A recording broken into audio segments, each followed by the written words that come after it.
Okay, so far we have begun the end time studies, and then we did the two kingdoms we have looked at is Babylon. We saw the introduction to how Babylon was came to be and what happened with the kings that was there, and from there we went to Medo-Persia and what happened with Medo-Persia and how God is sovereign over all things. Though we do not see it like that, but if you look at history, you will understand how God has orchestrated the whole thing in such a way that the way it flows, and you can see his hand, moving in these times. If you look at from a third perspective, the key thing that we want to talk about at all times is always to show that God is sovereign over time and space, right? So that is one of the key things in this study. And even though we are looking at the past and we're looking at the history, one thing I want to keep reminding everyone is that God is in control no matter what situation is going on. Whatever you see outside, he is still in control. No matter how bad it gets, it's all part of his plan. Okay. And keeping that in mind, we'll go to today's session. We are going to look at how the road leads to revelation and what happens to that, and then what goes beyond that. So as we have the heading, it's an unchanged study that we are doing. Okay. And what we need from you in this study is for you to keep an open mind. Don't have it stuck in one section, right? Rather than that, have an open mind. Do your own study. That is one thing that we want everyone to get involved in, is to look into scripture, look into history, look into everything that is possible, all the information out there. Check it out and see what you come across. And if you have any unknowns, don't worry about it. We are here to help you out in your study. So the information that we're giving you might take you little time to understand, but rest assured, if you are able to wade through it, you will be able to understand a lot of things, and we can help you out. And you can also, the main thing is for the Holy Spirit convict you, right? So that's one thing we need to take away in this matter, right? So please do have your own study side by side with what we are doing. All right. Okay. So what are the topics that we're going to be looking at today? We're going to looking at the Greek kingdom. Actually, I will be looking at how they split up and how the Antichrist or the Antiochus and all those things will come through. We will see all those things, and just we see those topics coming in. All right, so let's begin. So as we saw, the head of gold was Nebuchadnezzar and the kingdom of Babylon. And then we followed it with the last week, we saw the Medo-Persian Empire, which was the silver arms and the chest. And now we're going to the Greek kingdom. Now the thing with this is, we always refer it to as the Greek kingdom, but when you look at it, it's the Macedonians that are in power. It is not the Greeks. And even if you talk to Greeks today and the Macedonian will never say he's Greek, right? So King Alexander the Great was a Macedonian, and his father before him, they were all Macedonians. So the Greeks were never in prominence, right? So I think it's a misunderstanding that we keep mentioning that, that they are Greeks. They're not Greeks. The Greeks joined the Macedonians, but it was the Macedonians who actually, propelled forward. So therefore, instead of saying Greek kingdom, I'm looking at this and I'm saying this is the Macedonian kingdom. Okay. So what the Macedonian kingdom does in scripture, what is it showing? It is showing that it is a belly of bronze and up to the thighs, belly and thighs. So that's in Daniel chapter 2, verse 32. And we can see that it's a belly and thigh of bronze. So third kingdom in Daniel's in the same chapter, it says this is the third kingdom which shall rule over all the earth. Now, keeping in mind with what God told Nebuchadnezzar, what he said is, you are the head of gold, you are the king of kings, the champion of champions, whatever he said to him. And then he says another inferior kingdom will rise after you. So that's one key statement that God made, or Daniel spoke to Nebuchadnezzar, saying that the kingdoms that are following him are always going to be inferior to him. So in this case, so we can consider, and we saw last week that Persia by its size and its nature did not look like it was inferior, because we saw the maps, we saw that it was actually bigger than the Babylonian kingdom.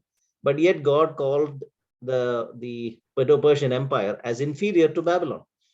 And now, as you go down to the Macedonian kingdom, so therefore it is of even inferior quality. It's bronze, right? So you have gold, you have silver, and you have bronze. Even in value wise, it's degrading, right? So you can see that, that regression that's taking place. So bronze is even cheaper than silver, and Daniel says it will rule over all the earth. Now that's the fun part. So a cheaper metal, cheaper quality, and yet it is ruling over all the earth, right? So in a true technical sense, Alexander had conquered all the areas that was both under the Babylonian Empire as well as the Medo-Persian Empire, and then he went some extra as well, right? He was the one who defeated King Darius III in 330 BC, right? So this is all that history that we know a little bit about Daniel, but we need to look further into it, right? Sorry. So what God showed Nebuchadnezzar was only this part. Which one? The bronze, belly and the thighs. That's it. That's all that Nebuchadnezzar saw regarding the future. But what Daniel saw is much more advanced and much more, how to say, specific. So let's look at his first vision. So in the first vision of Daniel, what he saw was, in the beginning, was a lion with eagle's wings, which we saw the eagle's wings was plucked off, and the lion was given, made to stand like a man and given a man's heart. The second one was a bear, right, coming out of the sea, having three ribs in its mouth, and one side of its shoulders was little up, so it's lopsided. And we saw how the Persian Empire was stronger than the Medes, right? And that unbalance is what it's talking about, one side being stronger. Whereas in Daniel's third vision, or the third beast, what he sees it's noted in Daniel chapter 7 verse 6. And behold, after this I looked, and there was another, like a leopard, which had on its back 4 wings of a bird. The beast also had 4 heads, and dominion was given to it. So, like the previous beasts, here the Macedonian kingdom is represented as a leopard. So Babylon was a lion with the eagle's wings. Medo-Persia was a bear, no other thing going on, and it had 3 ribs in its mouth. And here the Greek or the Macedonian Empire is a leopard, okay, having 4 heads and 4 wings of a bird. Okay, now the quality wise, Nebuchadnezzar had eagle's wings, okay, whereas, and we already spoke about eagle being the king of the birds. Here the leopard has bird wings. It doesn't say which bird. It could be any bird, but it is inferior to the eagle. That's what counts, right? So what is the symbology here? So leopard symbology in scripture, it's mentioned in Jeremiah chapter 5 verse 6. It is talking about it's having a quality of watchfulness. And as per Habakkuk 1:8, leopards are also talking about being swift, fast, they're powerful, fast animals. The thing with leopards, they can climb trees, they hunt, they take the prey up and they climb the tree, and that's why they eat the prey. They don't eat it on the ground, right? They always like to be, away from people or away from other animals, hang the deer or whatever they killed, take it to the treetop and then sit there and eat. By nature, leopards are adaptive hunters, right? They're able to survive in many different types of habitats. They're not just situated in one place, so they can mold themselves or adjust to the environment. And they're not the main apex predator. Actually, they're quite vulnerable. They're quite weak in that in by themselves, right, as compared to the other cats, right? They're not as strong as the lion nor as the tiger, right? So there are many more the cats that are much more stronger than the leopard. And their primary way of hunting is stalking. They stalk and they grab the prey by its neck, so they go straight for the jugular, as the saying goes. Now the wings that are there on this leopard also talks about swiftness, right? So both as the leopard and the wings together, as I said, the leopard is, although it's a predator, it is not apex. It's not an apex predator. It is down in the in the hierarchy. So there's a vulnerability towards the leopard. which shows that it is not as strong as it's supposed to be, but it is strong, but not as strong. And then the wings show that it is fast. So in to keeping in mind, the description is talking about uh, Alexander himself. You know, he became all that what he was in 12 years, right? All that we know regarding Alexander is a 12-year period. Okay, so I'll come back to that at a later time. Okay, so in this is Daniel's first vision. In first vision, he is showing him a leopard with 4 heads and 4 wings. Any doubt still here? No. Okay, okay. So in the second vision, however, Daniel gets a different thing going on. So when you actually read Daniel's second vision and the third vision together, you know, they both occurred during the reign of King Belshazzar. All right. But then if you look forward and you go and see King Cyrus coming in at, chapter 5, where Belshazzar is killed in chapter 5. So what we are seeing, where is, Daniel's second and third vision? They are mentioned in 7 and 8. It's in chapter 7 and 8 where you see this visions of Daniel. So technically, when you put it in timeline, both 7 and 8. Oh, yeah, because Somebody's mic is on. Okay, yeah. So the chapter 7 and 8 is actually coming before chapter 5 in chronology wise. So that is something when you read, you should remember, right? Chapter 7 and 8, it's actually prior to chapter 5. Okay, the events recorded is before. So what is happening in these visions, right? So it's not in complete chronological order. That's one thing we need to always be careful when you read the scriptures, especially when it comes to end times and prophecies. Don't go by chapters. That's one mistake that we might often make. Rather, look at what is the content of the chapters and then put them in order. Okay, don't just go by chapter 1, chapter 2, chapter 3. This same applies even to the book of Revelations, right? So don't just go by chapters, look at the events and put them into order rather than looking at chronology of chapters. Okay, so we will only look at parts of the vision. We're not going to see the entire vision because, as I said, we are going to do the study based on time period, right? So if you have a notebook and all, you just keep noting down what we are doing and keep in mind the time period that we are talking about. So on the time scale, we are right now in the time where things are happening before Christ.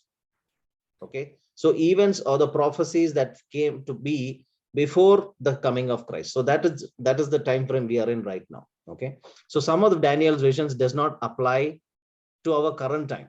Rather, it happens before Christ came. So that's why we are dealing with only those portions, right?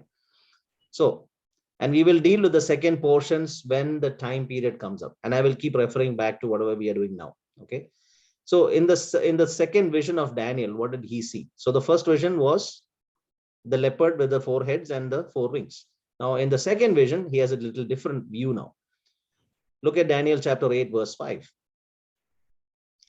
As I was considering, suddenly a male goat came from the west across the surface of the whole earth without touching the ground. And the goat had a notable horn between his eyes. So imagine so the picture shows it's a goat and it's got one horn in the middle of his head, right? Now this is talking about that there's always the horn symbol. It's always talking about power, authority, okay, and even kingship to a certain extent, right? That is one thing you always remember. Whenever you see the horn, it talks about glory, exaltation, talks about power, it talks about dominion, okay? So that's the symbol of the horn. So that's why throughout scripture, you'll see, he has lifted my horn, or even, I don't know if you've noticed these things. Whenever you have the horn, it always talks about exaltation or putting him one in a higher authority, right? So Alexander the Great, he defeated Egypt, he defeated Persia, okay, and then he comes across to Babylon. He defeats Babylon as well before defeating Persia. So this is one person who was Pharaoh, who was king of Greece, king of Persia, all at the same time, right? So it is not normal for someone to do this. So Did everybody know this fact that he was the king of, he was a pharaoh at the same time he was king of Greece and king of Persia at the same time? No. No. Yeah, so this is what happened with him, right? So you're just excused for a second. Jim had to, restart something. So Was it because he had conquered all these lands at the same yeah, time? he conquered all these lands in the span of 12 years. Right? So it's unusual. So whatever is happening, don't just, okay, now I will come to these things later on, but I'm just giving us a foundation of what happened in the past, right? So the past is not what the way we are thinking. We are reading the stuff, okay, the story is there for us to look through, no problem, no issues, but that is not how things go, right? It is how it went, but that's not how it's going, right? So Alexander, by nature, he relied heavily on spying. So even his own people and his military always, the way he used to attack was so swift, people didn't even know what to do. Like nobody could stand against this guy. And that is why, the horn is exalted. And the description of this goat is that, it's not touching the ground. Although it doesn't have any wings, it's not flying, but the way it is moving, it's like it's flying, right? So that's what that's what it's talking about. So same, you'll see the same picture being put forward. Like, the leopard had 4 wings, right? So it's again talking about a swift animal having greater swiftness with wings. Now here you have the he goat, again, feet not touching the ground and flying across from the west, moving eastward, right? So moving forward on the same chapter, in chapter 8, verse 6 to 7, then he came to a ram that had 2 horns. And if you remember last week, the vision of Medo-Persia was of a ram with 2 horns, right? So, and look at this, which I had seen standing beside the river, who he's talking about, the ram that he saw beside the river, and ran at him with furious power. So the he goat is with the notable horn is furiously coming from the west, moving eastward against the ram that is on the east side. And I saw him confronting the ram. He was moved with rage against him, attacked the ram, and broke his 2 horns. Again, the symbology of the horn, as I said, power, authority, strength, kingship, all those things. So the moment he's come, what has happened? The 2 horns are broken off. What does that mean? Medo-Persian destroyed. Yeah, when you break the horn means what? Authority is gone. Lost the battle. That means both the kings have been disposed. Both the sides, not just one horn, both the kings, the Medes and the Persians, both finished, right? And it says the ram had no power to withstand him, right? So he cast him down to the ground and trampled him. Then there was no one that could deliver the ram from the hand of the he goat. Now, historically, please understand, this is Daniel seeing a vision and getting the answers to it. And this is much ahead of what is happening here, right? This prophecy is years down the line. It's going to happen. Daniel is not even alive during this occurrence, right? Now, if you have an opportunity, go back to the previous study and you look at the time scale, and you will see that this is Darius the third we are talking about, right? And our Daniel was way up. Many years have passed since this is happening. So God is ahead of time revealing to Daniel how the things are going to go, right? How the Greek kingdom or the Macedonian kingdom is going to come and, lay waste to the Medo-Persian Empire. And although, thinking about it, the Medo-Persian Empire was vicious. It's not that it was strengthless, but the time came when the strong became weak, right? So moving forward, now let's look at what happened here. Alexander's campaign, next slide, Jim. Alexander's campaign in Persia was great. He had won 2 battles against the Persian army. So it is not a one-day battle, right? So it was this battle at Gaugamela, which was fought in 331 BC, right? That was the place where King Darius was, he fled for his life and finally ended up killed by his own men, right? Alexander took over the Persian Empire in 331 BC. Okay. Now let's look at that map of what? Excuse me. Wonder, this Darius is the Medes Darius? No. Medes- This is the Persian Darius. Persian Darius. Okay. Yeah. Okay. So the Medes Darius, there is no Medes Darius record in history wise. Yeah. Cy- It is Cyrax- Cyaxares. Cyaxares the second, right? Yes. Yes. So just to keep that in mind. So Darius the first comes later on. And as I said, the Medes Empire played a big role in the prophecies regarding Daniel and what happened in the book. Anyway, so let's look at how big the Alexander's kingdom was. Next slide, Jim, we finished this. So Daniel chapter 8, verse 8. Okay, it is showing, it talks about this kingdom, right? Therefore, the male goat grew very great. But when he became strong, something happens, right? When he became strong, something happened. So at the height of his power, something happens. So the Macedonian kingdoms, if you like compare with the other two kingdoms, if you remember, is far bigger than both the Medo-Persian Empire and the Babylonian Empire, right? So he took over much more than the other two kingdoms. Now, what happened when he became strong? Daniel chapter 8, verse 8. Again, let's read the whole thing. Therefore, the male goat grew very great, but when he became strong, the large horn was broken. Again, what does that mean?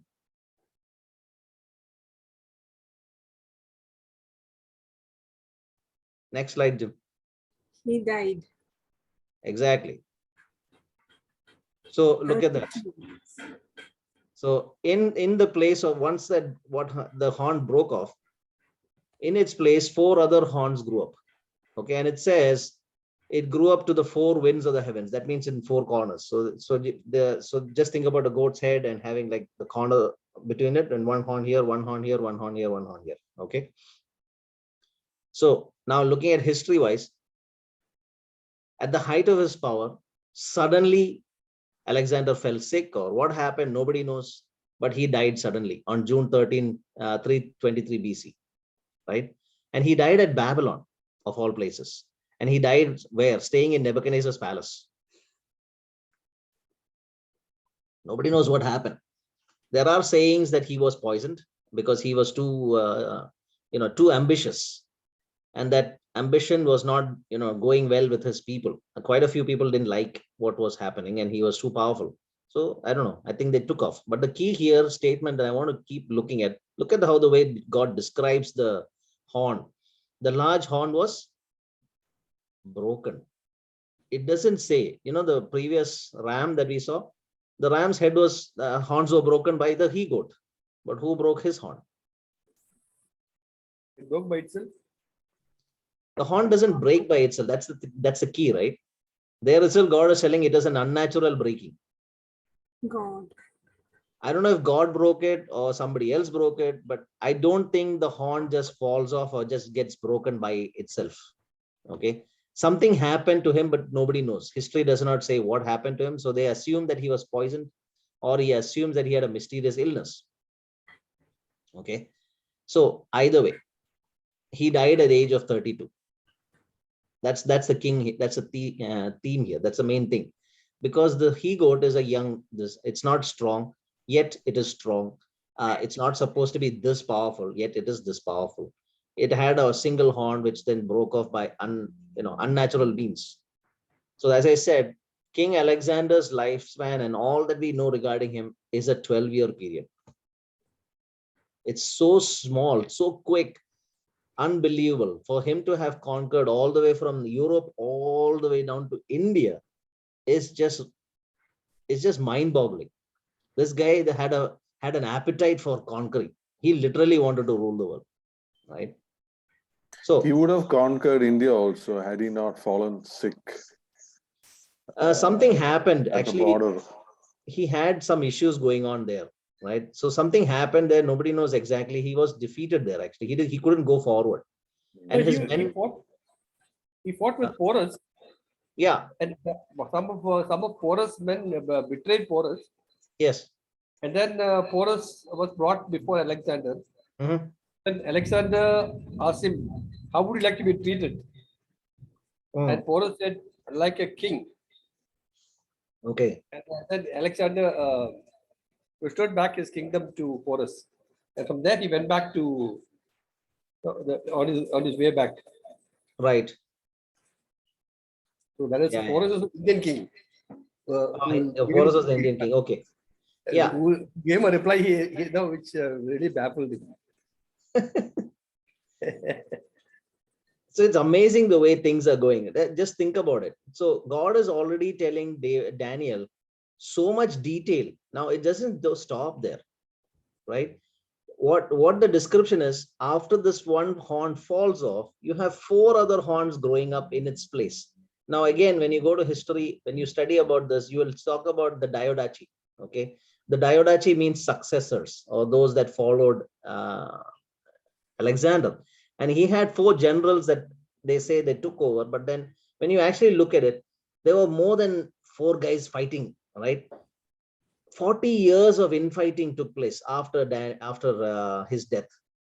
These generals, they wanted to also be like him in some sort of way. So they had their own thing going on. And then there's a huge war for the next 40 years. And it takes 40 years for these 4 horns to become consolidated, meaning they were not 4, they were actually more than 4 pieces. But then it became 4 finally. So God is not talking about immediately after Daniel's death. After Alexander's death, that 4 guys came and took over. No, that's not what happened. For that to become a reality, it had to take 40 years after Alexander's death. So meaning the generals are fighting, their children are fighting against each other, and it went on for 40 years. So this is called the Diadochi Wars in history, right? So it's taken some time for the 4 horns to come and become 4 horns. Okay. So let's look at what are the battle between Ptolemy and Seleucus, I think went on for more than 100 years. Yeah, that's the key thing. Okay, that war is like something that was for a longest period of time. And then not only that, Seleucus wanted to go further. They actually wanted to become the next Macedonian Empire kind of thing, right? But so I have the map for this. We have the next map. Apart from the battle between Ptolemy and Seleucus, another thing is that the whole of Alexander's family was killed. Yeah, so he had a wife and he had a kid. They were killed off. All killed, yeah, because of the so that there were no claimants to Alexander's throne. Yes, absolutely. So let's look at the map.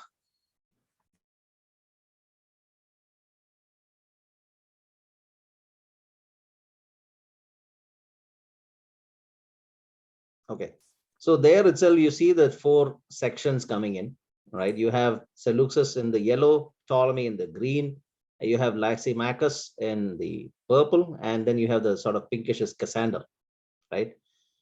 This is how it ended up in the final, right? So this is called the Hellenistic world according to historical records. So Ptolemy is what we call Egypt, right? It's the kingdom of Egypt. So you have, when you go into Egyptian history, you'll find the Ptolemies right there. But don't think any others. Those are actually the Macedonians or the Greeks come Macedonians ruling Egypt. So they are also Pharaoh there. So you have a whole line of pharaohs that come from the Ptolemy name. Then you have the Seleucids, which actually took over Europe, Asia Minor, and the borders of India. So again, just to remind you, Afghanistan, Pakistan in those times were considered as India. Okay. So Lysimachus is parts of Greece and parts of Asia Minor, while Cassander is actually Macedonia. Everybody can clearly see the picture, right? Yes. So it's taken quite a bit of time. So God is not only talking about Alexander, he's talking about the Diadochi Wars consolidating to its final 4 kingdoms, right? So now let's moving forward with this description of this this he-goat and his horns, right? So Daniel chapter 8, the ending of 8 and 9 and 11 is the verses that we're going to look at. But when he became strong, the large horn was broken, and in its place, 4 notable horns came up towards the 4 winds of heaven. And out of one of them came a little horn, which grew exceedingly great towards the south, towards the east, and toward the glorious land. He even exalted himself as high as the prince of the host. And by him the daily sacrifices were taken away, and the place of his sanctuary was cast down. So now we are in a position where now prophecy is going further than the Diadachi wars. Okay, it's going a little bit ahead, but then it's talking about some things in between also, right? So this is where we come to prophecy, where we either take it literally, or we have to take it allegorically, or we can have a combination of the both, right? Now, I don't want to say everything, but then we'll talk about a little bit about this. So when I looked into this, look at the little horn that grows up from one of the horns, okay? And look at the movement of this one horn, this little fellow. It's saying it's going towards the south. It's saying it's going towards the east. It's saying it's going towards the glorious land. Now, glorious land, no guesses? Any guesses? What is glorious land? Jerusalem. Absolutely, no guess. So, what do you think is the little horn? Who is it talking about? Antichrist. No, that's too far ahead. Time period, time period. Seleucus? Antiochus Epiphanes. It's Antiochus Epiphanes. But we have a problem. What is the problem with Antiochus of Epiphanes? Okay. Antiochus of Epiphanes, which Antiochus of Epiphanes is the question? 4.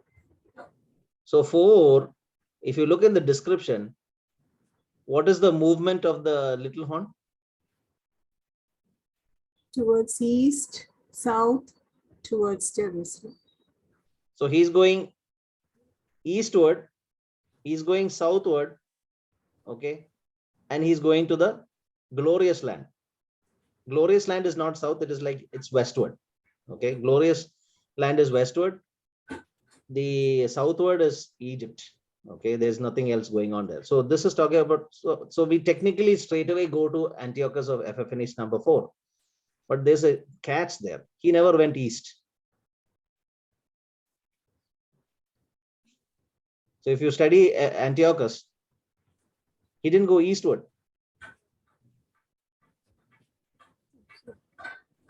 Yeah. Jim, next slide. Let's see that map. Just to show them what's happening. So historically, the 4 factions of the Macedonian kingdom, okay, it was Ptolemy and Seleucid Empire that rose to dominance. Now, this is something we need to remember, okay? And when you study across it, as I said, Antiochus of Epiphanes is what everybody jumps to. Oh, the little horn, straight. Antiochus of Epiphanes, straight Antichrist. That's normal, okay? Don't worry about it. It's not, I'm not saying you're wrong, okay?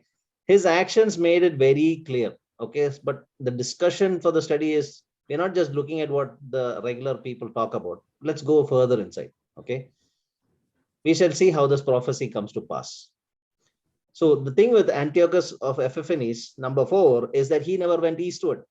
There's only one person who went eastward, and that is his father, Antiochus III, who is actually called Antiochus III or Antiochus the Great. The little horn prophecy is not one guy. This is what I said. It's so difficult for us to actually, you need to look at every verse, every word, and then you come to a point, you have to now choose what you're going to do. Stick with Antiochus the 4th, or look a little deeper and see if he matches every single thing. Now, I did the same thing. I thought initially it was Antiochus the 4th, but then I saw he didn't move eastward. So then I had to make a choice. The choice was, who went eastward? Bible says the little horn goes eastward. The eastward moving Antiochus is Antiochus the 3rd. Means like that's Antiochus 4th's father. Look at, and so that's why the verse here is saying, out of the limb came the little horn, which grew exceedingly great. It grew towards the south and towards the east and towards the glorious land. So this is the 3 movement of this little horn, or his concentration, right? So let's look at Antiochus the Great. Who was this man, right? Antiochus the Great, he's the 6th king of the Seleucid Empire. he had extremely high aspirations, right? The thing with him is that he wanted to be just like King Alexander. Literally, he wanted to be like him. Okay. And that is his drive. The way his movement, the establishment of his kingdom, the way it was moving, it is way because he wanted to be just like Alexander. So he's coming in the opposite direction. The Alexander came from west towards east. King Antiochus, he's going from east to the west. You get, it's like going opposite in the opposite direction. So he defeated the Persian kingdom and he moved to conquer Bactria, which is present day Afghanistan. And then he moved across Hindu Kush mountains and he came into India, okay, so to speak, in 206 BC. There he made friends with the king. This king's name is look at that name. Sophagasinos. Oh, what? And this king gave him a gift. He gave him 150 war elephants. Okay. So Antiochus the Great took these elephants and moved across the Hindu Kush mountains, came across from Parthia side, and then went to his place, as Seleucid kingdom, where he was based, right? So after this eastward campaign, he named himself Basilius Magus, which means the great king. Does this title recur before, or has it title come again? Cyrus the Great. Nebuchadnezzar. They all had the same title, right? Mhm. Nebuchadnezzar, the great king. That is what Daniel spoke to Nebuchadnezzar. Darius, we saw, he also declared himself the great king, and his forefathers also as great kings, right? Now we have the same thing echoing down in the Macedonian Empire. Now you have Antiochus the Great also saying the same thing regarding him because of this campaign, his eastward campaign. Because of this campaign, he takes up what the Medo-Persians called their kings, and he takes up that name for himself because he defeated them, right? And that's why he becomes Antiochus the Great. And again, we have the map just to show how this moves forward with the Roman Empire. Do we have that map? There it is. So while this is going on, you have the Roman Republic, not the Roman Empire. Okay, we'll come to that later. Next class, we will talk about that part. But you see the Roman Republic in existence. Okay, and they're roundabout in the same region. So they always were weary of the Seleucid Empire's movements, right? They didn't like what they were seeing. Okay, so there's a whole tension going on the side while this guy is doing this on this side. Okay, so any doubts still here?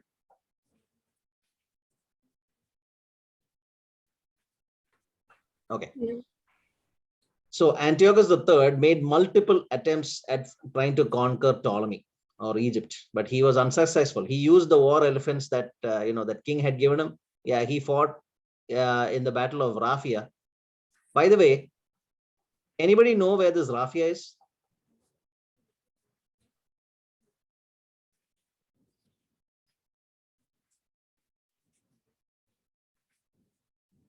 Okay, just to give you an understanding, it's not there on the map. I just remembered. I should have put it up.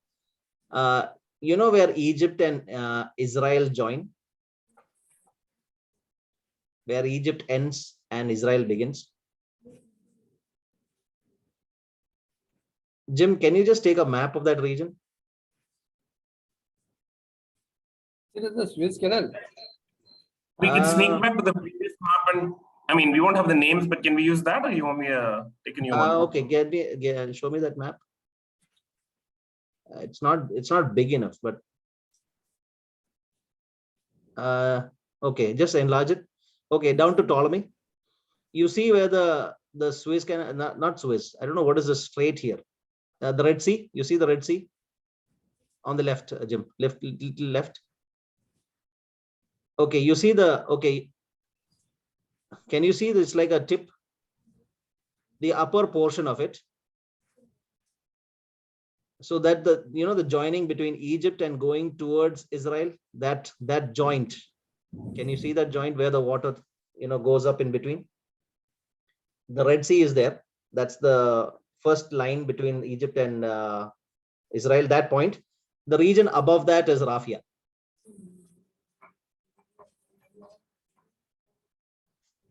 Okay. Today also the same name. It's actually the town name is Rafah today. And there's a border, gate and all over there between Israel and Egypt. I had no idea Egypt was that close to Israel actually. Doctor, is it in Africa? Excuse me. No, this is portion is between Africa and Asia. Okay. Jim, go back to the diagram again. Go back to the. Can you see Africa and where it joins with Arabia? That knife portion, the edge portion, where the Nabians on the left, on the right. Right. Yeah. You see that knife edge, the tip here. Yes. So it's in reverse. So just think about the inverted V. The upper portion on the top, on the left side is the Red Sea. And just the region above that is Rafia. That's where this battle took place with his war elephants. So imagine he's bringing the elephants from India, crossing all over those places and came down all the way down here to Africa. Poor elephants. Okay. What the thing was, Antiochus III, or the Great, he was so confident of his abilities at war because he's great, right? Remember that he always made decisions that that he thought was the best. But here Ptolemy defeated him.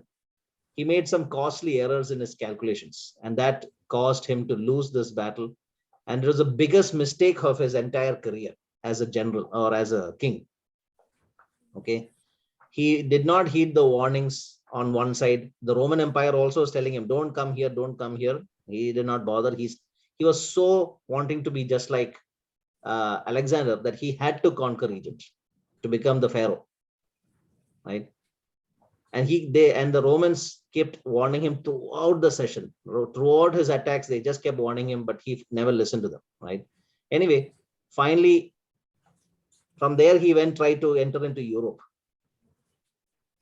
and that's where things got messy. And remember the Battle of Thermopylae, which I kept mentioning earlier, where the Spartans met the Persians, or our Artaxerxes king. Yeah, that is where Antiochus was killed. The nomads. No. That is Cyrus. Okay. Okay, Cyrus died like that because of his, overwhelming pride, and his way of thinking caused him to die. Same thing happens with Antiochus the Great also, not any different. He dies fighting the Battle of Thermopylae against Greece and Magnesia. Okay, and that happened during the period of in the 190 BC. Now, what happened after that? Okay, I think no. Antiochus didn't die there. He lost that battle there, but something else happened. There was a treaty that was formed between him and the Greek side, and there the Romans took his son as captive as part of the treaty. Okay, they took his son as hostage. Okay, and what happened? Antiochus in 187 BC, he goes to worship at the Baal temple in Persia. Okay, because he wanted more money for his wars, and that's where he was killed off. Yeah, he went to ask for more money for his war machine, and then that's where they assassinated him. But when he died, his son came back. His son was released. He comes back, and guess who that son is? Epiphanes. That is Antiochus of Epiphanes number 4. This guy was a fruitcake. Okay, absolute wacko. If his father was nuts, this guy is the cake with the nuts and the fruit. He went to Rome and got he became like a Greek guy. That side, he became so infatuated with those guys' ways that he wanted to Hellenize everybody who was there. Okay, And he wanted everybody to follow his will, no matter what. And you know how things go, right? The Jews don't like it. So they kept rebelling against him, and he didn't like it either. So what he did, he used to pay people to take over leadership in Jerusalem. And so he used to hire high priests to take over for his namesake, right? And they used to rule the people there at that time. And that's what exactly he did. So he kept hiring high priests after high priests, because I'll come to that point, what was happening in Jerusalem during all these times. Okay, that's coming in the next class. But he kept them in power so that he can stay in control of the people. So Jews, regress, they didn't have any king. So they have relied on their religious leaders to lead them. So he just hired the religious leaders, and he stayed in power in that way. So while he was campaigning, so Antiochus also, like his father, had aspirations. But his aspiration, like his father, did not stop. He wanted Ptolemy no matter what happened, right? So while he attacked Ptolemy in 168 BC, this is shortly after his father's death and all happening, there was a rumor that spread that he had died in battle. And then when that happened, you know, the high priest that he had hired and kept in Jerusalem, that guy, his name is Melanos, okay? That guy was disposed by the previous high priest who was fired by Antiochus. That guy was so pissed off at Antiochus that he gathered some soldiers and, attacked Jerusalem and took over, because he thought Antiochus had died. Now Antiochus got wind of what happened. He was on that, glory that he defeated Ptolemy now. He's taken over Ptolemy. He's become the pharaoh there. And he's going back home, but he just decides to attack Israel at that time. And he attacks Jerusalem in 167 BC. He kills 40,000 Jews and enslaves another 40,000. And 2 years later, after 2 years, he comes back. This time when he comes back, he is now a totally different man. He says, no more worship. You have to worship the God that he institutes, right? And he says, no more sacrificing, nothing going on. You have to worship what I worship. And then anybody who does not do so is killed. And his atrocities include, women, killing the women who circumcise their children. Now, he knows circumcision means you're being part of the covenant of Abraham that God made with him. So he killed the mothers who circumcised her male children, and he hanged the same children. This man, as I said, his father was nuts. This guy is the cake and the nuts and the fruit, right? He ordered death of anyone who was found with Holy Scripture. He literally is fulfilling this, the scripture as it was written, right? He takes away the daily sacrifices. And he does all those things, and he did exactly that. So let's look at what was happening there. What does he do? He goes into in the temple, and he sets up the statue of Zeus inside it, right? And that statue is what Daniel mentions in Daniel chapter 11, verse 30 to 32. So he shall return. So he shall return and show regard to those who forsake the holy covenant. That means he will favor those who forsake the covenant between man and God. And forces shall he muster by him, and he shall defile the sanctuary fortress. Okay. And they shall take away the daily sacrifices, that's what I just mentioned, and place there the abomination of desolation. Now, this is what he did. He installed a statue of Zeus inside the temple. And then verse 32, it says, those who do wickedly against the covenant, he shall corrupt them with flattery. That means he will talk nicely to these guys who are ready to leave the covenant. And he will always, this is what he did actually. Antiochus was a sweet talker. He was not just a very good tactician. He was also a good sweet talker.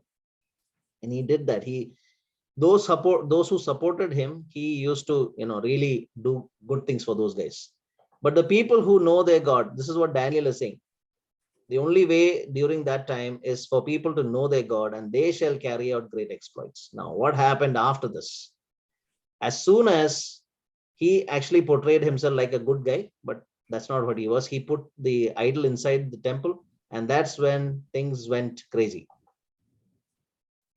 Anybody know what happened after that? He sacrificed a pig on the altar Yeah. So why pig? because that is haram to the Jews. And something else. Maybe that is a offering to Zeus. Yeah. So Zeus offering is the pig. Now, anybody who, if anywhere, have you seen pigs in the New Testament being making a good play in during the story? Yeah, that's the island where Jesus goes to release it. Gathering, yes, the madman of gatherings. Yeah. So there, they had these pigs there. So these pigs were actually meant to be as sacrifices for Zeus. And that is why when Jesus drove those pigs mad, and they went all killed themselves in the sea, that's when the people got crazy because they lost their sacrifices. That's why the entire town came back and told Jesus to leave the place, because he just took away worship.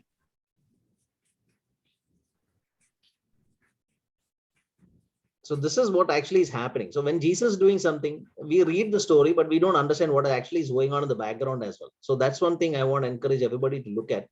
What is happening in the background? Don't just see the story as a story, but look at what else is associated with it. And in this case, there was worship of Zeus in that area, and the pigs were the sacrifice. So when you don't have pigs to sacrifice, your worship is now messed up. And that is why they all wanted him to leave the place. We would think, oh, Jesus just healed a demon-possessed man. There were two of them. He just healed them. So they should be thankful. But instead, they're throwing Jesus out. And this is why they're throwing him out. Not because he did something nice. Of course, he did something nice. But in their eyes, he did something very, very bad. Right? Now, what happened after this? After this statue and the sacrifice was done, you have the Maccabean revolt. Okay, this is by Judas Maccabees. He was actually a Jewish priest, okay, who literally loved what the word said and all that, and he was lured with anger with what happened. How could such a thing take place in the house of my God? And so he starts a war against the Seleucid Empire. Okay. And of course, he succeeds, right? He revolts, and this war goes on for 3 years. And finally, in December of 1964 BC, he wins. And that's how you have this thing called the Feast of Dedication. Anybody know what happened in Feast of Dedication in Scripture? Jesus isn't one of those in the New Testament. Yeah. Anybody know what happened? What great event happened? Feast of Dedication. Anyone? They rededicated the temple after the abomination. No. Anybody else other than uncle? Come on, guys. What happened during Jesus' time, during the Feast of Dedication? Jesus cleansed the temple. Absolutely beautiful. So Jesus comes, and it's like supposed to be the Feast of Dedication, where everybody is going to come back to God. And here you have the sellers and the merchants and the business guys, and he says this house should be a house of prayer, not a den of thieves. And he starts breaking everything up. So he's also cleansing the temple. So this story about the Feast of Dedication is actually where you have the Hanukkah. Everybody know Hanukkah? We are in North America here. I think people in India. Do you know what's Hanukkah? The Feast of Lights. Festival of Lights. Festival of Lights. But you know what is the significance? All Jerusalem lit up on that day. Okay.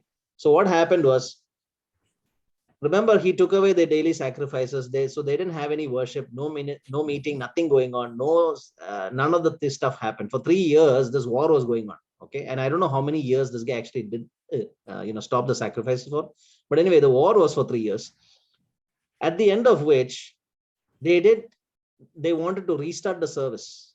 And now comes the problem. The oil in the candles, in the lampstand, comes from the olives. So it comes from Mount Olives, and it's the oil of first pressing. So when you first press the oil, the olives, the first oil that comes out, that oil is what is used to, refill the lamps.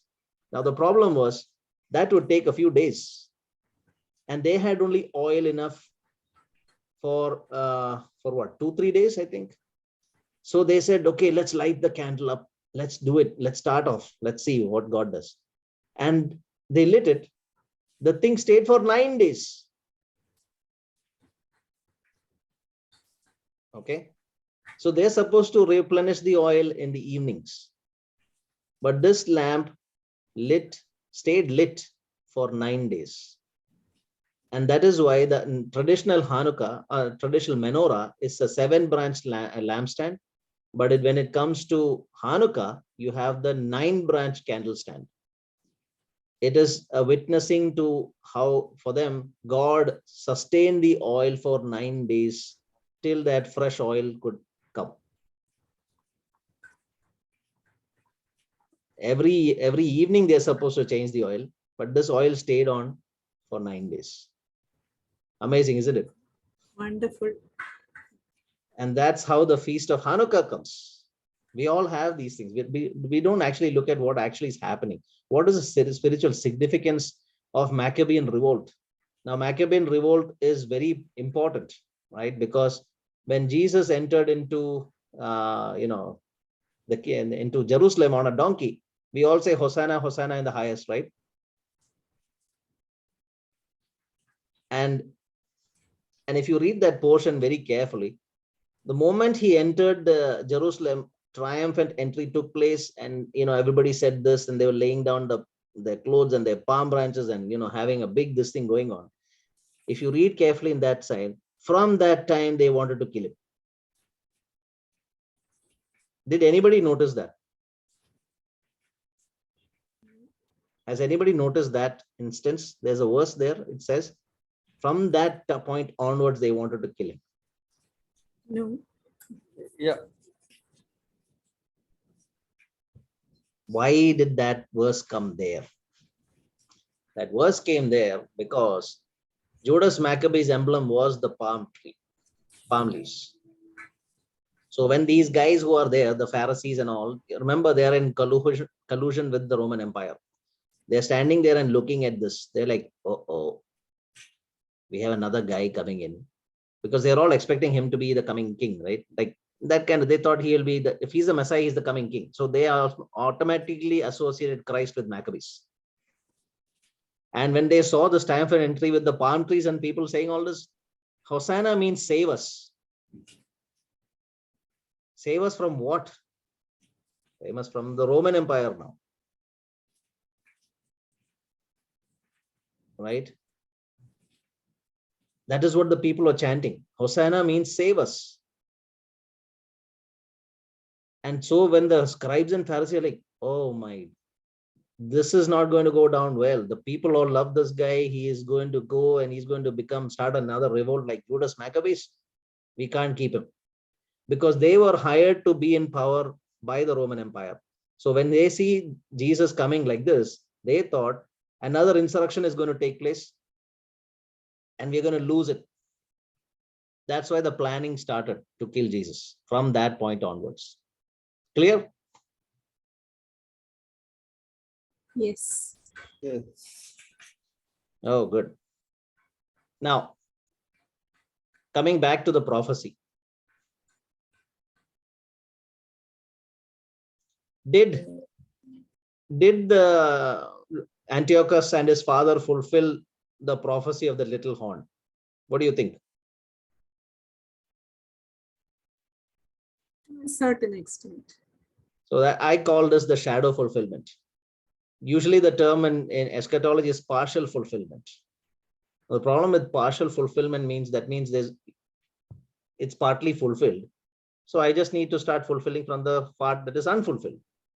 But if you look at scripture and the way it goes, it starts from beginning again. It doesn't start from the middle where it stopped off. It actually restarts and goes forward. So therefore, I thought, it doesn't make any sense when I say partial fulfillment. So I don't know if it's there outside, but I call it shadow fulfillment. It's a shadow fulfillment. It's not a full fulfillment. So it is little different. So what is remaining in the fulfillment of the prophecies? No treaty was found between him and the Jews. The little horn is supposed to make a treaty. That didn't take place. He actually was, railroading these guys and going over them with a truck.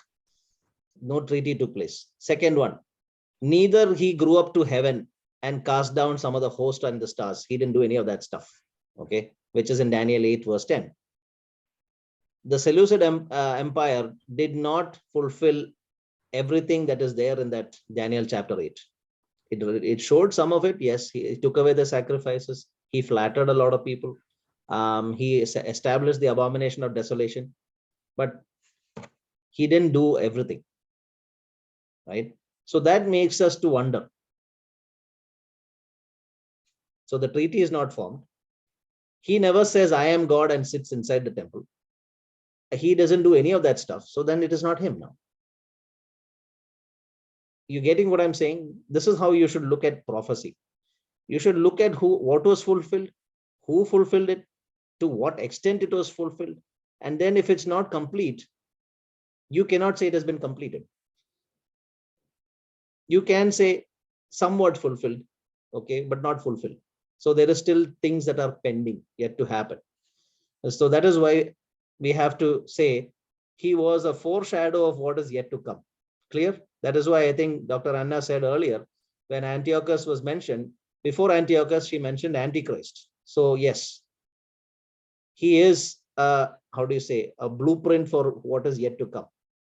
Clear? Yes. So the Greek, Foreshadow of what? yeah, he's a foreshadowing of what is yet to come. Yes. So the Macedonian kingdom also plays a role during the end times. Okay, it comes further down the road. So the Greek kingdom over a period of time began to decline in this thing. So one thing I want to show you again. The first kingdom, God told you're superior. What is the reason why he said the Persian Empire was inferior? I had mentioned this. Anybody remember? Because it was a divided kingdom. Absolutely. So it is divided into how many parts? Medes and Persians. So 2 parts. So first kingdom is 1, second kingdom is 2. Third kingdom is which one? The is the Macedonian kingdom. How many parts it was divided into? 4. You see a pattern? 5 actually, but finally it was 4. Finally 4. You see 1, 2, 4. So what pattern are you seeing being established in the image? Double. The further you go down, the more divided it gets. Right? Yes. And you'll see that as a recurring theme as we go forward. Okay. So the Greek kingdom, what happened is because they were already divided. Now any kingdom that is divided cannot stand. So over a period of time, they began to decline in it because the problem was who was boss? Is it the Seleucid? Is it Cassander? Is it Leschymanos? Or is it Ptolemy? Turns out none of them. So they decided they started to reduce in their ability to hold themselves together. So they fell finally to the Roman Empire in 215 BC. Okay, one of the big wars that fell was in 215 BC until finally it falls in 146 BC. And therefore the Macedonian Empire is done. The story, they are finished. They could not survive any day longer. And so finally we end with that section over there. So the Macedonian kingdom lasted from Alexander all the way down to 146 BC. And then you have the Roman Empire coming in. So keeping with that, I'll ask the same question as I asked to the previous ones. God is sovereign over space and time. How would you relate this to what we learned today?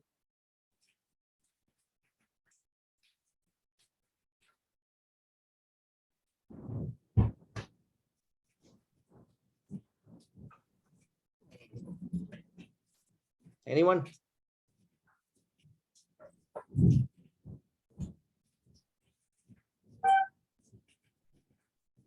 Nobody wants to take a shot how God is sovereign over space and time regards to the kingdom of Macedonia. Think about how all of these things needed to happen in a certain order, in a certain way for the redemption plan. That's all I'm going to say to give people a clue. So what did God do here? He is slowly bringing his kingdom to place. Okay.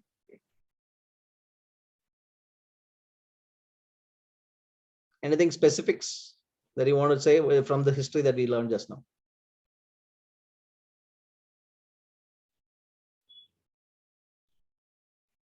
Is that one kingdom gives way to another.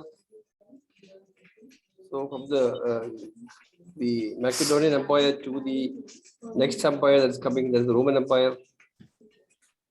No, anything specifics, like, as I said, if he is governing the movement of these kingdoms, then we need to look at where his hand was there, right? See, God has his plans and he has revealed his plans through dreams and visions, right? I mean, That itself, Daniel explains those. that's the key here. The key is physically there was things that was taking place or had to take place, but then God tells Daniel this much ahead of time. Daniel is not even alive when these things are happening, and he is prophesied this to the T, like literally. You know, he is talking about all these things, but then it doesn't stop there. Now it's going forward itself. As I said, the little horn doesn't fulfill the prophecy completely. It shows bits and pieces of it, but it is not showing the full picture yet. So that means that is still yet to come. That prophecy is incomplete. It's not fully fulfilled. And for God to show us this, what is the reason for him to show us this? He is showing exactly how things are going to go. If he is not sovereign over space and time, we would have huge gaping holes in the prophecy. It wouldn't fulfill in this manner. And besides, the 4 kingdoms came 40 years after Alexander's death. It didn't come immediately. But when we talk about it, especially in churches, they just say, oh, it did take over by his 4 generals. No, his 4 generals, no. If you look carefully, there's other generals who are also in this whole group, and they were taken over by other generals. So there was a whole thing going on. So the Diadache Wars is 40 years long. It's not a small period. Very few wars are lasting that long. So the war was fought by the main generals, and then their children started to get involved. It's a mess. So all that is coming in this prophecy. This is where we need to, really look and take a stock of what actually is happening, how God is telling us these things. Now this thing follows even in the future. If God is in sovereign over space and time, and he's telling us this much ahead, it is so that we will understand that when it does happen, know that God is in control. He's never at a point where he's at a disadvantage. Okay, these are real things that has happened. This is things that we can actually look back and find out, oh, this happened on such and such a date and this time. But we need to look at further than that. We are born again believers. We are having the Holy Spirit in us. We need to go beyond this. And that is why I will take those sections later on. But next week, we will look at how this flowed from how the Roman Empire came to be. Right. So if you have any questions, please do not hesitate. I know these things are a little difficult. I don't know, most of us not even heard some of these things. So don't get worried about it. If you always the videos, I'll be putting it up. If anybody needs these videos, please share your email address. I would prefer if it's a Gmail because it's easier to transfer. Please send them to me and I will have the videos sent to you. The link. So I have a point to raise here, Renji. So Sure. when God revealed these visions at that time, Yeah. now the people living at that period of time, they don't have the advantage that we have now. Yes. Right? We have all the records. Yes. And we have the scriptures to know that these things have happened. Yes. And these things have fallen into place according to God's prophecy, right? Right. But the people at that time, they did not have this. They were living at that point in time, right? Yes. Now, who was these prophecies meant for? Was it meant for the people living at that time? Or was it meant for the people like us who are living now? Because now we know that those things have happened, right? Right. Okay. Good question. Great one. So at that time, you have so many prophets that are actually speaking to Israel, right? So you have Jeremiah coming in, you have Nehemiah, Ezra, Haggai, you have who else? Zechariah coming in. All these people are during the 70-year captivity period. So Jeremiah is there before it. He is there in the initial stages of it. And then the people who comes after him is Ezra, Nehemiah, Daniel. Daniel actually was a young teenager when he actually ended up in Nebuchadnezzar's palace. He's a small kid. But then look at the grace that God had upon this guy. He is speaking to how many kings now? You have Nebuchadnezzar, you have Belshazzar. All those other kings in between also had him, but they didn't use him. That's a different story. You had Cyrus. Then you have Darius the Mede or Cyaxares. 4 kings at a minimum. This young chap is destined to minister to 4 kings. Now later on, you have Nehemiah coming into Xerxes. You have the other guys who go back with the children of Israel. So not that the word of God was not available to them, but not everybody had the ability to understand everything. Now, the Gentiles did not have head or tail of what was going on. So they didn't know anything. Okay. No prophet was going to the Gentiles and talking to them what was happening, right? This was to the Jewish people who had any chance of understanding what was going on. But even with Daniel's prophecy, God does not reveal to him what is going on. He says, what I'm telling you, seal it up. Later on down the line, when you see his prophecies, when it's coming to an end, God tells him, this is not for you. It is for a people at a different time. So who's that? That's us. So basically the scripture was compiled and put into place for us. So if you think about it, there are many people today I meet, they say, Revelation are not applicable to the church. Don't worry about it. Why? What's the point? I'm like, what do you mean? What's the point? Why would God give us Revelation from chapter 1 to 21 if it did not apply to all of us? And not just Revelation, the book of Daniel is there, Zechariah is there. The whole, actually the amount of prophecies that are in the Bible, it's insane. Why would God go to such extents to explain to us and to reveal these things to us if it did not apply to us?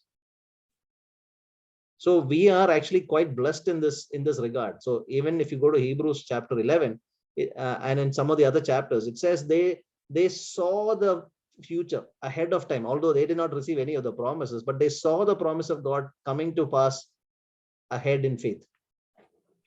And so they lived. And they declared themselves that we are only sojourners here. We're traveling, we're going back to our kingdom. So they declared the kingdom is coming. So prophetically, the kingdom is yet to be established. And that is what that idol is actually talking about. The man's kingdom and finally God's kingdom. So who is going to see all these things? It is us. So I would say prophecies that were there was meant for us primarily, because we are the ones who are going to deal with stuff that is yet to come, not them.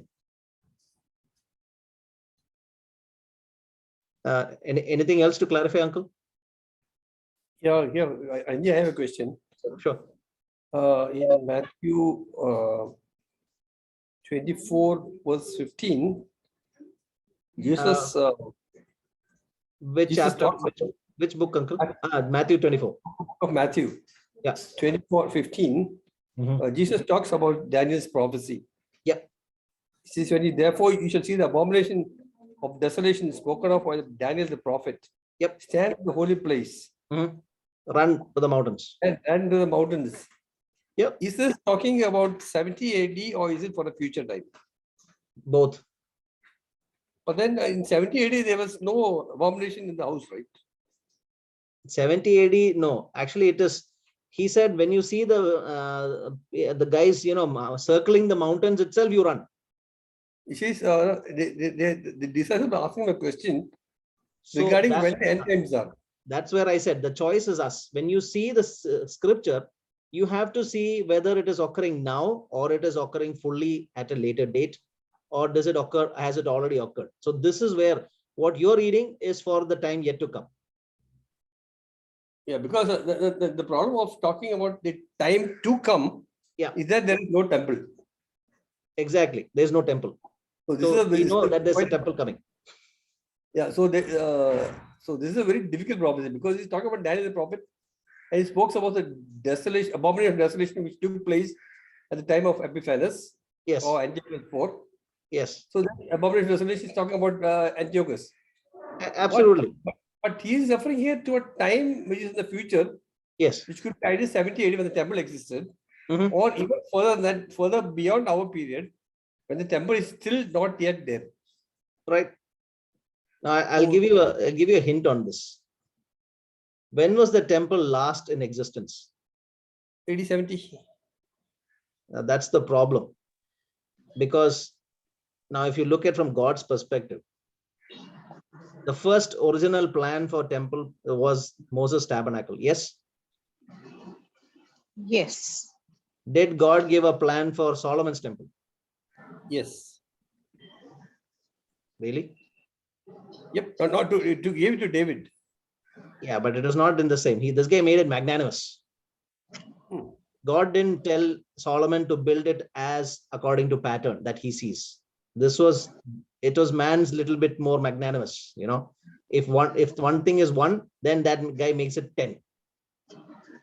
So it was more grander, but it was not actually perfect planning. Actually, to God's specifications and plans, it is Moses' tabernacle only.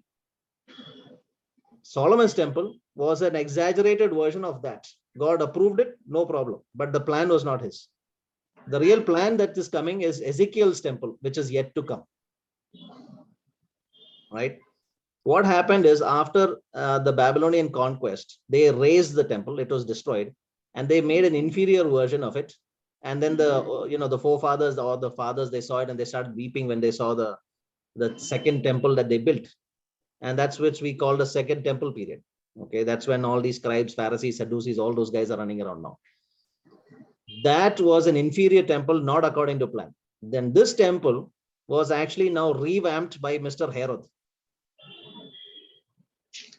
He made it in his image. And it stayed the same literally throughout this period that we are talking about now, till Antiochus coming in and all that. It's this Herod's temple that is coming in. No, not Herod's temple. Herod's temple came much later. AD 70, I mean. Technically, it is not the temple of God. Technically.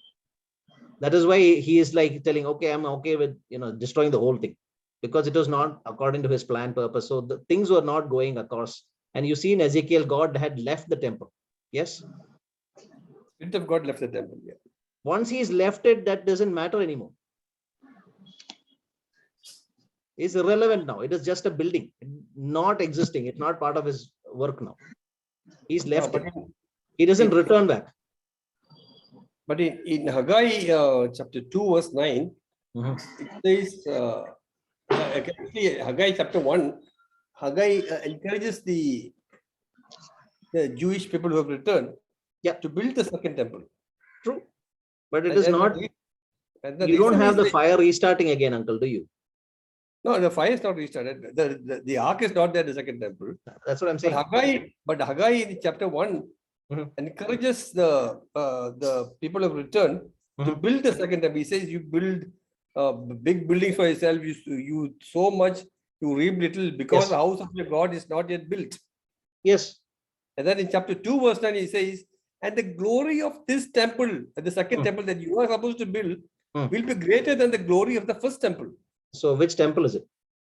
He's talking about the temple which they are supposed to build, which they have not built, the second temple. The reason also I'll give you. Why does Haggai say that the second temple is greater than the first temple? Right, tell me. That is given in Haggai chapter 2, verse 7. True. That is he's Why- telling what is them, it? but which No, is what the is it? second temple? Second temple is The the one one that that is built by yet to come. Ezra and Nehemiah. Huh? The one built by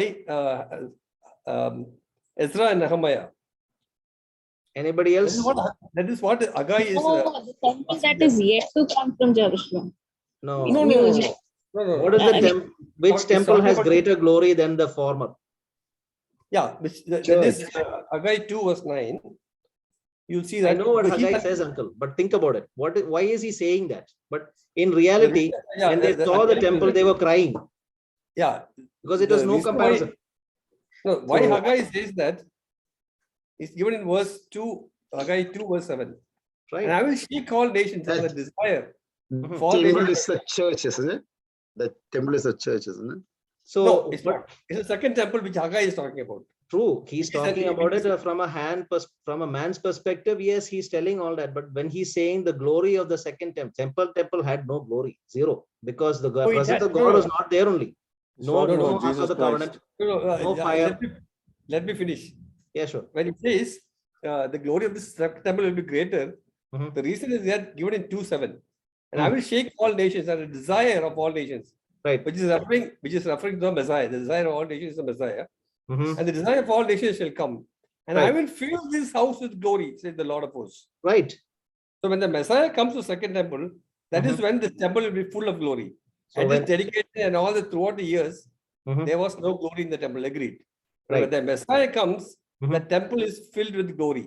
That is why Right. Haggai is urging the people who return from Babylon to build a second temple. Right. So the thing with this is where we are now stuck with having to look at it aragolically or literally, or now we are in a better position to look at it from prophetic perspective. Now, when Haggai is saying that, very clearly Jesus says not a single stone of what this temple is supposed to be will be in existence. All will be taken off. And then he says, I will raise it up in 3 days. He was talking about his body being the temple, not the temple that was there. And by the way, that temple which they built was remodified by Herod into his image. It was never part of, not even considered. Now, from a human perspective, yes, Haggai is encouraging all this to take place. But prophetically speaking, that is not what, that had no glory, zero. And Jesus was actually, that's what I'm saying. Jesus was the glory that came to the temple. True. There was no, like you Even- said, there was no holy fire. There was no Ark of the Covenant. There was nothing there. It's only a shadow compared to temple, compared to the first one. So is But the glory is the Messiah coming to the second temple. That But is he why didn't the enter it. second temple had to be built. He didn't enter it, uncle. He did nothing. He had no role in that temple. No, but couldn't the even Messiah enter will it be coming to the because- temple. Yeah, he cannot enter it. How did he enter the temple? Because only the priests were allowed, and he is not even considered a priest. No, but he enters the temple, right? He's No, present. that's it. He can only go to the certain extent, but he can't go inside. Internally, he In cannot. the first I temple think- period, God is a distant God. No one could approach him. In No, in the second temple, God Ah. himself comes in person so that people could approach him. That is the glory of the second temple. I think the second temple is not a physical temple. I think I tend to lean to that same statement because although the physical temple is there, God destroys it. He says, not one stone will lie. Even today, it's in ruins.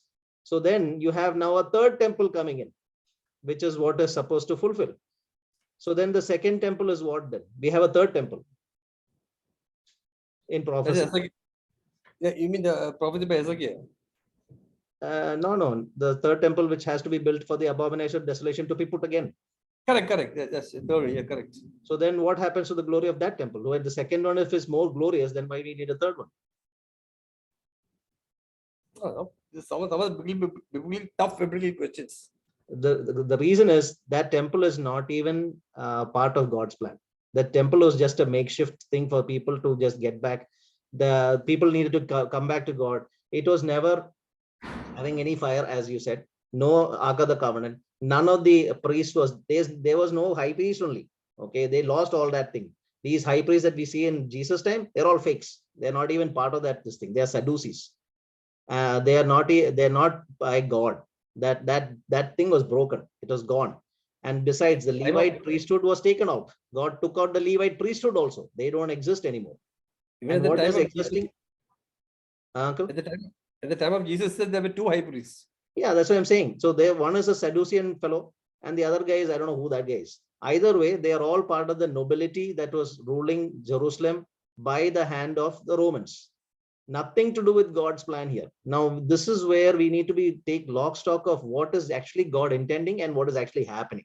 So you had a whole set where man is doing stuff to, get him acclimatized or have that fear of God. So I need to pray more, I need to read more. That thing he's doing, okay? And based on that fact, we need to facilitate. Okay, let's build us a temple. But God never approved it because we don't have his approval in any point in any of these temples. Although it is there in history, because then it goes, that also get destroyed. Then you have third temple yet to be fulfilled, which is what they're trying to build in Jerusalem right now. And they have the biggest block right there is the Aqsa Mosque. Either way, prophetically speaking, that third temple will come to pass. And that will be a bane to everyone, because that is where the two witnesses are supposed to minister for 3.5 years. All that is going to come. So when he's saying the glory of the second temple shall be glorious, more glorious than the other one. So we need to understand what glory is he talking about. Because if God did not send fire, did not reinstitute the services as per his will and command, then we have to question the entire second temple period as being man's or God's. This is the same thing going to happen. There's a lot of things that we are now misinterpreting. It's because of the way we have looking things from a human perspective. I fault no one in this, but this is way it's gone on, right? Jerusalem, Israel returning back to Jerusalem. Now everybody is looking at, oh, let's send all the Jews back to Jerusalem. Send them back. Take the Aliyah flight, take this flight, that flight. And they're telling all this happening. But what does God say? I will bring them back from the north country. I will no longer be called the God who brought them out of Egypt, but rather I will be called as the God who brought them out of the north. What is he talking about? So we have taken that job up now. Now, is the Israel in Israel today true Israel? Tell me. Well, they're mainly from the Are they tribe even of Judah. Israelis? Yeah, they're mainly from the tribe of Judah and Benjamin. So where are the rest of the 10? In Afghanistan. They're all over the place. They don't even know if they're Jews now. That's the condition right now. The Jews who are in Jerusalem are not Jews, they're fakes. So whatever we are seeing today is actually false fulfillment. I don't even call it fulfillment. It's all false. It's all nonsense. Partial fulfillment. It's weird now. The Jews there right now, you have the greatest sins going on right now in Israel, but nobody talks about it. Right? It's not the Jewish people that God is instituting. If God is bringing them back, he'll reinstitute worship his way. But that's not happening there. So we have to question everything that is going on right now in Israel as being God's plan. That's not it. That's all nonsense going on there. So there's some things that are going on that we have not understood. But hopefully, I will open up some of these things. And, like as we said, all these things are there. But we need to make a choice on how we need to, interpret it, whether it is real, whether it is spiritual, or whether it is allegorical. This is where eschatology has its greatest difficulty. We don't know which one to take what. And when we see these things in reality, it is always going to have confusion. Now, I'll tell you these prophecies, we have a whole section of churches that say that we are in the tribulation period. Now, how many of you agree with that? They say all the seals are broken, done. Do you agree? Yes or no? No. No. But they live by it. We have whole denominations running around with that. So this is where eschatology is at its greatest weakness and at its greatest strength. It's in the strength of the person who's understood it or God has revealed it, and the weakest is also in the same place. If he has not spoken and we have understood from human wisdom, we are in mess. So because Antiochus, they say Antiochus AD 70 and all is fulfillment, it's done.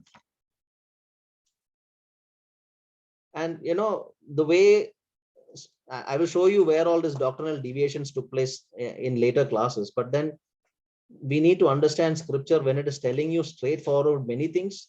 Don't go other ways. Just go straight forward. When he's saying certain things, this will come to pass, this will happen.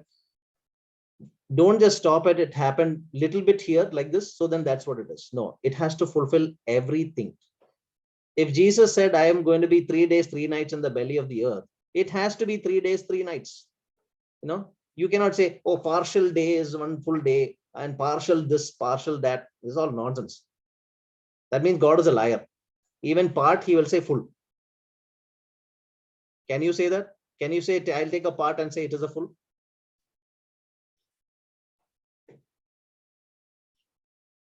So everything that we know, we need to see. This is why I said, don't have blind faith.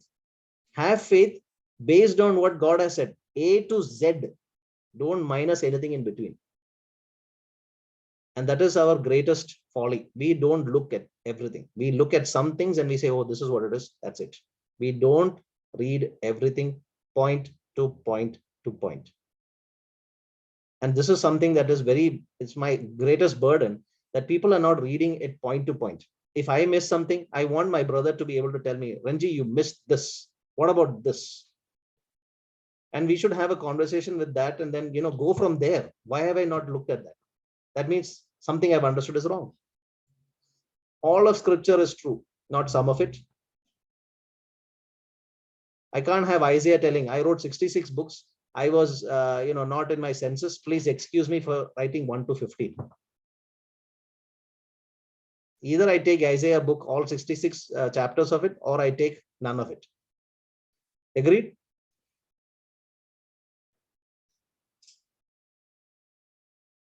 No, everybody's quiet. Yes. Agree. So this is where, no, I can understand, uncle, exactly what is happening. There's no issues. Okay. What you're saying is also right in the sense. They were trying to get that glory back because they lost everything. You can imagine the desperation of these men. They have lost the presence of God. They wanted so much back. Have you ever had in your life where you were at a point where your spiritual life was good, but now you are nowhere near where it was? It may be something like Abraham trying to fulfill God's promise to him. Exactly, by having a child with Hagar. Yeah. In a way, yes. But think about it. If you are spiritually at a level today, and then you think back, oh man, those days I was so strong in my spiritual life, my prayer life, my worship was so good. I just wish if I could just do that. Then you start doing things that you did those days, trying to get back that feeling, that level that you thought you had, but you don't get there. That is exactly what these people were doing during Haggai's time. They were so desperate for for God's presence in their life. They had that identity because temple, that was so ingrained in their head. They wanted the temple and they wanted presence of God. They want the glory of God this so badly that they did whatever they could to get it back. And it ended up like this. Right?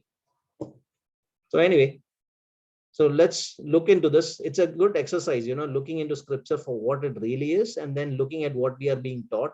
It will give us a perspective on what are we standing on actually. I know this is a very difficult road to take, but I encourage everybody to do it. Study, look into scripture, look every bit. Don't just take some bits of it, take every single bit and meditate on it. All right. If you have any questions, please do reach out. I have no issues answering any questions, no problem. Okay. Right. So stay. I hope I'll see you guys next week. We will look at the kingdom of the Rome next. Right. Shall anyone close in prayer?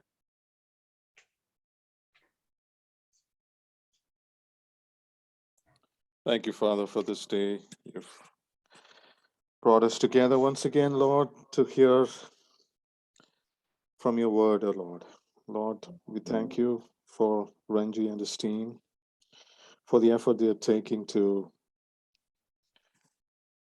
disseminate your word and then make it clear and more understandable, more comprehensible to all of us, O Father. And thank you for understanding, for helping us to understand the great role that you're playing, Lord. You're playing in our lives and in the life of all the generations of Father. And you have You've made it clear that you are sovereign over space and time, O Father.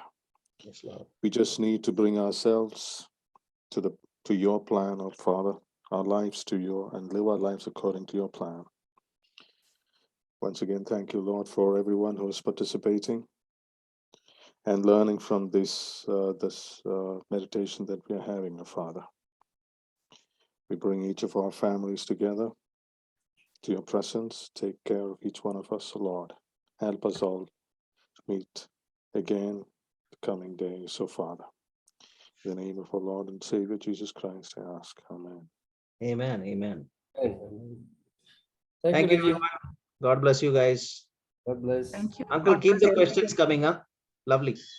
Sure. Good for discussion. So that It's good. Absolutely good. It's absolutely People get different